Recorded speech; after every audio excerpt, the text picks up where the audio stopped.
ஒரு பின்னத்தின் தொகுதி 15% அதிகரிக்கப்பட்டது மற்றும் பகுதி 8% குறைக்கப்பட்டது. இதனால் அந்த பின்னம் 15/16 மாறியது எனில் அசல் பின்னம் என்னன்னு கேட்டிருக்காங்க. கொஸ்டின்ல ஒரு பின்னம் அப்படின்னு சொல்லியிருக்காங்க.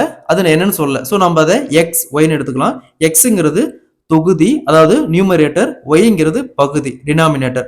ஸோ இங்க தொகுதி பார்த்தோம்னா 15% அதிகரிக்கிறாங்க.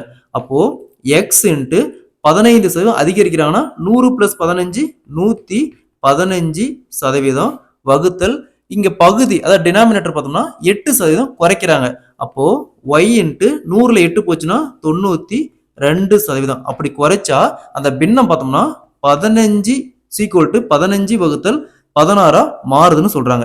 ஸோ இங்க இந்த பெர்சன்டேஜ்க்கு இந்த பெர்சன்டேஜ் அப்படியே கேன்சல் பண்ணிடலாம். ஸோ நெக்ஸ்ட் இந்த எக்ஸ் ஒய் இந்த பக்கம் வச்சுக்கிட்டு எக்ஸ் வகுத்தல் ஒய் = இங்க 15/16, இந்த 115/92 இந்த பக்கம் வந்துச்சுன்னா 92/115. ஸோ இதை சால்வ் பண்ணா 3/4, அதாவது அந்த பின்னம், அந்த அசல் பின்னம் பார்த்தோம்னா 3/4.